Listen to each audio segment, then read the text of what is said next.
নমস্কার বন্ধুরা, আমার আরএসএম কুকিং চ্যানেলে আপনাদেরকে স্বাগত। আমি সুস্মিতা। আমি আজকে রান্না করে দেখাবো চিকেন কষার রেসিপি। আমার ভিডিওটিকে প্রথম থেকে শেষ পর্যন্ত দেখার অনুরোধ রইল আপনাদের কাছে। আমার ভিডিওটি লাইক, কমেন্ট, শেয়ার আর সাবস্ক্রাইব করতে ভুলবেন না কিন্তু।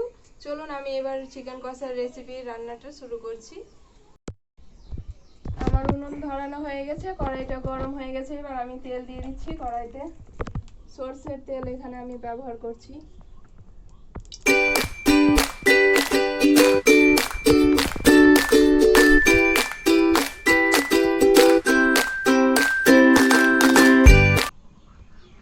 কড়াইয়ে তেল গরম হয়ে গেছে, তাই আমি মাংসতে আলু দেব। আলুগুলোকে ভেজে নেব।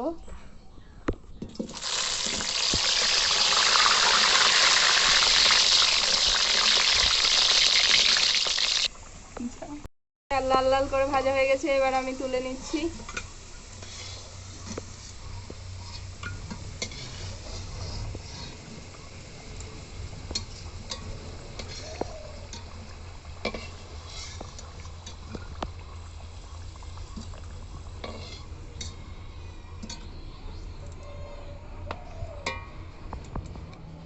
এই যে দেখুন, আমি এই মতো লাল লাল করে ভেজে নিয়েছি। আলু ভাজা তেলে আমি পেঁয়াজ কুচিগুলোকে দিয়ে দেবো।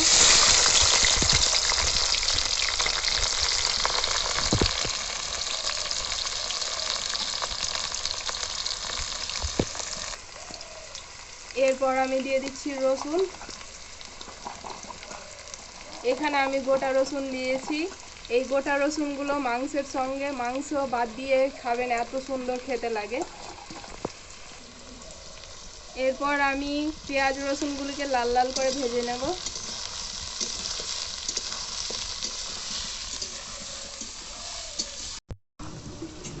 পেঁয়াজ রসুনগুলিকে ভাজা হয়ে গেছে, এরপর আমি দিয়ে দিচ্ছি তেজপাতা,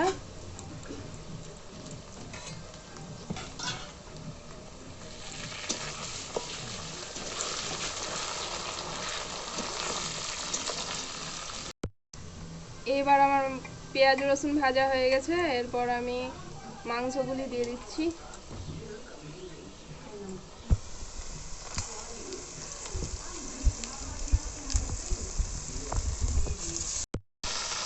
মাংসগুলি দেওয়া হয়ে গেছে, এরপর আমি ভালো করে নাড়িয়ে নেব, সব মিক্স করে নেব পেঁয়াজ রসুন মাংসের সঙ্গে।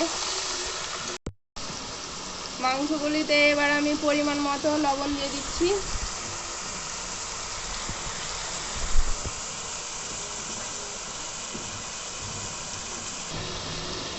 তো এরপর আমি মাংসতে দিয়ে দিচ্ছি পরিমাণ মতো হলুদ গুঁড়ো।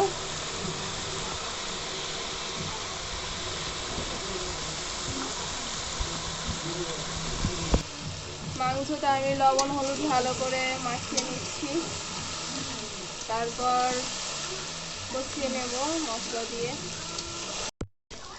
মাংসগুলি লাল লাল করে আমি ভালো করে ভেজে নিয়েছি, এরপর দিয়ে দিচ্ছি ভেজে রাখা আলু।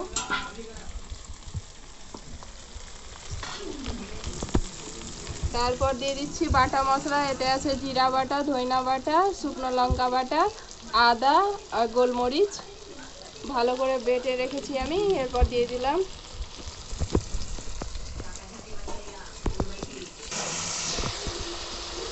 মাংসর সঙ্গে আমি মশলাগুলিকে ভালো করে কষিয়ে নেব।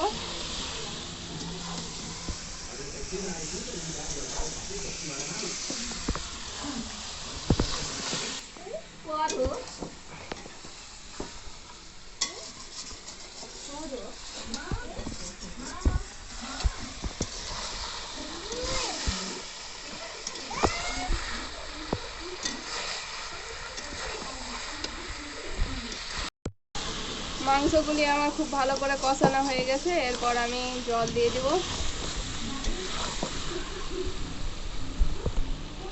জল দিয়ে দিচ্ছি।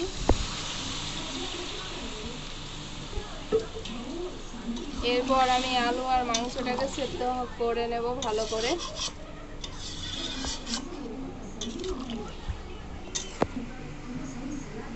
এরপর আমি চেরা কাঁচা লঙ্কাগুলো ছড়িয়ে দিচ্ছি। তো এবার আমার মাংসটা বানানো রেডি হয়ে গেছে, এরপর আমি ওপর থেকে ছড়িয়ে দিচ্ছি মিট মশলা। মিট মশলা দিয়ে আমার রান্নাটা কমপ্লিট হয়ে যাবে। দেওয়া হয়ে গেছে, এরপর আমি হালকা নাড়িয়ে নিচ্ছি। হালকা নেড়ে নেওয়ার পর মিট মশলাটা মিক্স হয়ে গেছে, এরপর আমি নামিয়ে নিচ্ছি। এরপর আমি মাংসটা নামিয়ে নিচ্ছি।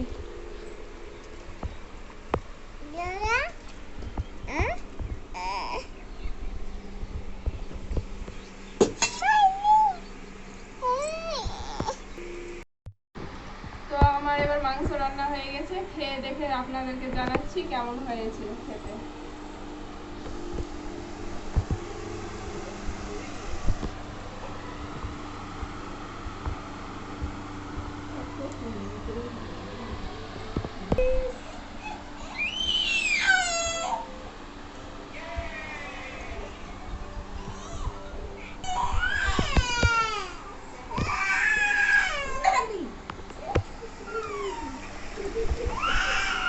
মাংসটা খেতে খুবই সুন্দর হয়েছে, গ্রেভিটার সঙ্গে ভাত মাখিয়ে খেতে দারুণ লাগছে। আলুটাও ভালো করে সেদ্ধ হয়ে গেছে। আর সব থেকে মজাদার হচ্ছে এই রসুনটা। এই গোটা রসুন মাংসের সঙ্গে দিয়ে এত সুন্দর টেস্ট লাগে, একবার খেলে ভুলতে পারবেন না। তো আজকের ভিডিওটি আমি এখানেই শেষ করছি, আপনারাও বানিয়ে খেয়ে দেখবেন।